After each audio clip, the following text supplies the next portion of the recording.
There's an identity crisis that is killing entertainment business careers, and it's something I've watched destroy talented people that I care about for nearly 2 decades. I'm Jody Friedman. I've licensed music to Netflix, Marvel, Disney. I've worked on projects with Oscar-winning directors, and what I'm about to share, it's not about the strikes. It's not about the shift to streaming platforms.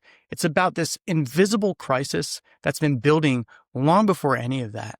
And by the end of this video, you'll understand exactly why so many talented people in our industry feel lost despite their success and their resumes. And more importantly, what you can do about it. Because I've seen this pattern destroy careers, relationships, and mental health.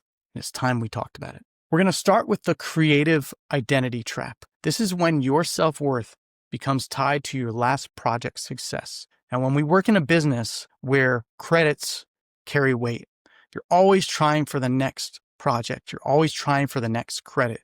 The problem is when you get stuck in this waiting for approval room, waiting for someone to hire you, waiting for someone to say yes room, you start to believe that your self-worth is tied to those projects, which is absolutely ridiculous. Now, these patterns could have started a long time ago for you. It could have started in your childhood where you started to believe that your self-worth was tied to your achievements. Perhaps you were an overachiever in school. Perhaps you played sports and you always won and people praise you for this. Not that there's anything wrong with that, but what happens is these lies start to form that we're only valued based on our achievements and our worth. And that's a very dangerous identity to take on, especially in the entertainment business, where at some point, if you're working for someone else, you will be unemployed. If you're working for yourself, you're always unemployed in a way. So I'm just kidding about that. But if you're working for someone else, there's always a point where that job ends in the entertainment business, almost always, unless you're at a network. And even if you are a network, there's a point where that job is going to end. So that is a very dangerous place to be. So next, I want to talk about the difference between being a creative professional versus being defined by your creative output. So if you're a creative professional, we move based on what's happening in the industry, and we take action and move forward towards whatever goal is next. So if something shifts, like when we shifted to streamers, we can't still chase theatrical. If that's not happening, we got to shift with that and you got to move with it. So instead of sitting around saying, man, when is this going to end? A creative professional is going to shift and move and ride that wave and see where it takes them. Now, there's a difference between being a creative professional and being defined and tying your self-worth to your creative output. I'll give you a great example. Years ago, about 15 years ago now, a friend of mine that I grew up with, we decided let's write a screenplay. And I got so excited. I'd never written a screenplay before, but I read a bunch of books on it. And we wrote a feature film comedy screenplay about a boy band reunion, middle-aged boy band reunion called the Fresh Boys. Let's put the band back together and hilarity ensues. If you can imagine a Vince Vaughn, Will Ferrell type of film, that's what this was. We met with a bunch of studios in Hollywood, and we actually, we didn't get option. We got very close to getting option, but we didn't. And after that fell through, because we were so close, because we got shopped to Chernin and Focus Features and all these different studios, we felt like it was going to happen. It was really, really exciting for someone who is a songwriter at heart, and still I'm a writer in many ways. I enjoy writing. So to have this thought, this brief glimpse at I could have a career writing movies, it was very exciting for me. But this was in 2011 when we were having those meetings, and shortly after, the whole industry changed. When that didn't happen, I started to feel down about who I was for several months afterwards. When they didn't option it, I started defining my self-worth by my output never coming to light. And eventually I had to shake that off because I realized that I am a creative professional and I have to move with the industry and what happens next for me. Now, many years have gone by, and now I've produced my own feature film, which was very exciting for me. And we're going to talk a little bit more about this because this is why the next point I want to make, traditional career advice, it will fall short in an industry that's built on rejection and uncertainty. I'm going to repeat that again so you really hear that. Traditional career advice, it fails in the entertainment industry, which is literally built on rejection and uncertainty. And if you don't embrace the ability to step into a new version of yourself as a creative professional. You'll constantly be stuck in that waiting for approval room. You'll be stuck basing your value, your self-worth on the next project that you get to work on the next client that says, yes, I'll hire you. There's no reason to believe that you cannot step into any role in this business that you want to. And the creative professionals that I've seen thrive in this business are the producers. This is why I started learning to produce. This is part of the reason. The other part of the reason is because my son is an actor and I want to teach him how to produce so he has more certainty in this business.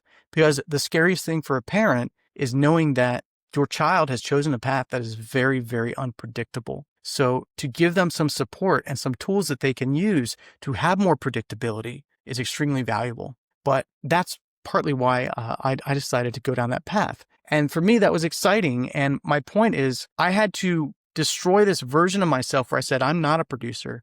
I don't do that. I'm a music supervisor. I'm in the music space. That's it. Right? I had to wreck that version of myself and this idea that that's who I was.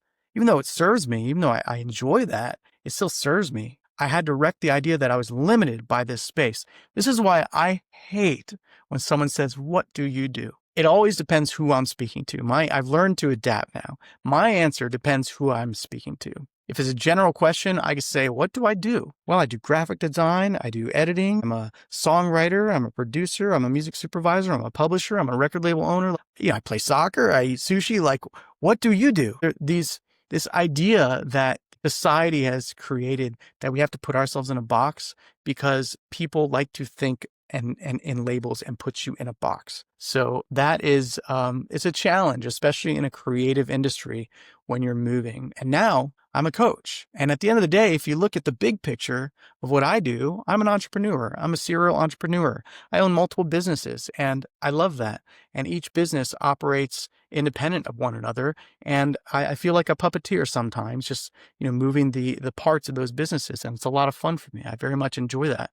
So my point in all this is you have to create a version of yourself that doesn't exist today to thrive in this uncertain industry. And in going through this process, what I've realized over the years is that I've been having this mindset my entire life, from when I was a child to, finally making it on the high school soccer team after getting rejected again and again and again, to getting admitted to college early, to graduating summa cum laude, to getting that job at CNN, to interviewing celebrities on the red carpet at Elton John's InStyle magazine party in 2000, Oscars. I got to do that. That was an amazing experience I'll probably never have again. I worked on Larry King Live, bringing all the guests to the set, making sure Larry had his coffee, like all these experiences that I've had throughout my life that I've been blessed to have. And now as a music supervisor on the Bachelor franchise, these are a result of this framework that I've developed. This framework can help any professional rebuild their identity and expand on who they currently are to step into this new version of themselves. The framework is called Wreck the Room. I'm going to give you the 3 steps to wreck the room. This is a quick overview of Wreck the Room. First step is recognizing the room that you're in. This involves a lot of deep internal work, and I have a whole framework I've created for this. But you have to look back at what story shaped who you are and who you believe yourself to be, and what exactly is limiting you from those beliefs, because those beliefs can serve you. They can create a safe space for you to thrive and survive, but eventually you outgrow that room. And the only way to expand outside of that room is to wreck it. You can't protect those walls. You've got to wreck it to step into the next room that you're actually meant to be in. But this is important. Before you wreck that room, which is step 2, step 2 is wrecking it. You need to design the new room that you're actually wanting to be in. If you wreck a room, and I've done this, if you wreck a room that you're in and wreck this identity of who you think you are and go into a new identity without designing it fully, that wrecking is going to be chaotic. It's going to lack intention. Essentially, you're going to be without a home. You don't want that. So make sure that you design where you want to be next. So step 1, recognize it. Step 2 is actually wrecking that room. There's a process for that as well. That's about disrupting patterns, dismantling your roles, and reclaiming the powers that you gave away when you were younger. We all give away powers to other people and other people's stories around us that affect us and who we are. good and bad. Who we think we're supposed to be might be the version your parents thought you were supposed to be instead of who you actually are. Those are two very different things. And then the last step, step 3, is rocking the new room boldly, stepping into it boldly and rocking it with internal power from a place of personal alignment and fulfillment. And I can tell you that the ability to do this, not only is it emotionally fulfilling, and not only does it fill you up as a human being, but it allows you to earn unlimited income. Your income earnings is tied directly to your self-perception of who you are and what you're capable of. So when you learn how to wreck the room, you can go from this room where you're earning $50,000 a year to this room where you're earning $250,000 a year. And then you can wreck it again and go from 250 to 500. And then again from 500 to 1 million, and then 1 million to 10 million. And each one's going to be the same process, the same wreck the room framework. It's the same process. And that's what I've created that I'm super excited to share with the world. And I hope you enjoyed this video. I hope you found it helpful. We work in a very, very unpredictable space in entertainment. And this is the way that I've found I've been able to thrive and survive with all the changes going on, constantly pivoting, constantly moving. And oftentimes people will ask me, I get this question a lot. Do you ever feel like you can't keep up with all of it? Of course, I get those feelings. I absolutely do. But I do try to do multiple things because of the business that I've been in the entertainment space. You have to pivot. You have to move because of the unpredictability of it. Okay. As a coach, as an entrepreneur, it's a different story. As a coach, I love coaching. I'm giving my all to that now. And I really enjoy that. So that's it for me. I really hope you found this helpful, and I will catch you on the next episode.